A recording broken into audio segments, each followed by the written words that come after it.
Hi, this is Blake Davenport with the Davenport Group of Long & Foster, bringing you this week's real estate tip of the week.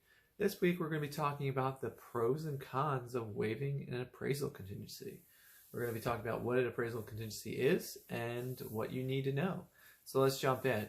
So first, an appraisal contingency is a contingency added to a contract in order to protect the buyer against an appraisal that comes in low. So what is an appraisal? An appraisal is done by an appraiser that a lender requires. Basically, they want to do the appraisal to make sure that the home is worth as much as you're paying for it, because the lender is providing most of the money to purchase the home. And if you forfeit it, they want to make sure that they can sell the home for as much as you're buying it for.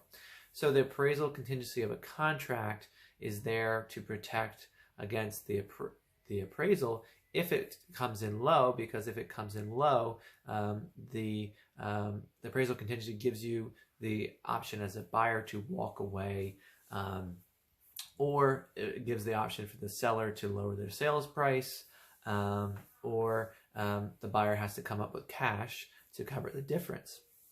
Because a lender is only going to give you the loan to value ratio of, say, if you're putting 20% down, they're only going to give you 80% of the lesser of the two, the appraisal or the sales price. So an appraisal contingency comes in to protect you against an appraisal that doesn't appraise for as much as you're trying to buy the home for. Why is that important? Well, in the market that we're in now, it's very common that people are waiving the home inspection contingency, the financing contingency, the appraisal contingency. And I think of all of those, I mean, the home inspection contingency is very important, but the appraisal contingency is where people can get burned.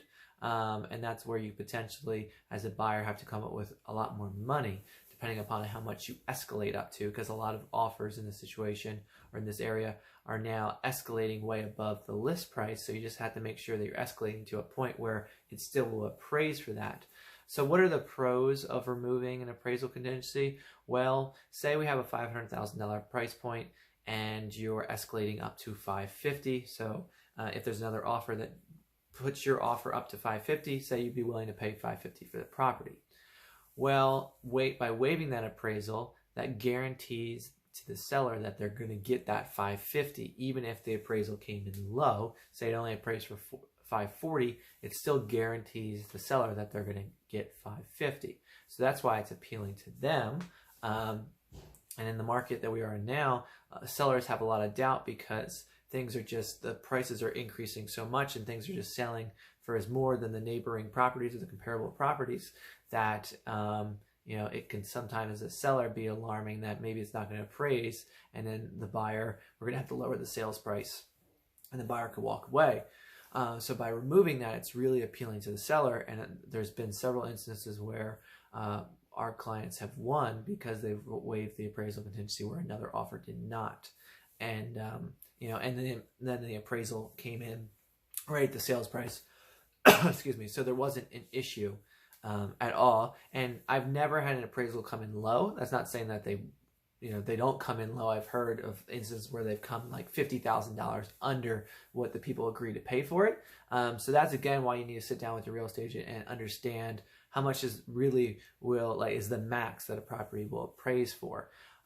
What's the con or potential or the con or negative of waiving an appraisal? Well, kind of obvious. If the home doesn't appraise for what you go up to or what your sales price is, then you're going to have to come up with more money. Well, one workaround that I do for that is if you leave the financing contingency in there, so the contingency that says, the contract is contingent upon you getting a loan, well, then if, say, it doesn't appraise, but then we have the financing contingency in there, we can go back to the lender and say, can you just say that they can no longer qualify for this loan, and kind of a workaround.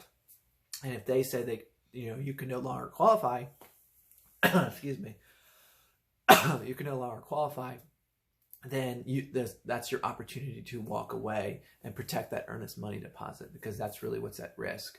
And if you want to learn more about earnest money deposit, we'll have in our real estate tips section of our website, you can learn more about that, because we do have a video all about that.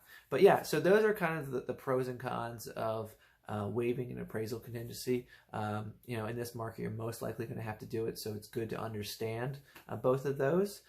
Every situation is a little different, but yeah, that's this week's real estate tip of the week. If you'd like to learn more about real estate tips, click the link below to our website. But again, thank you for tuning in. Bye-bye.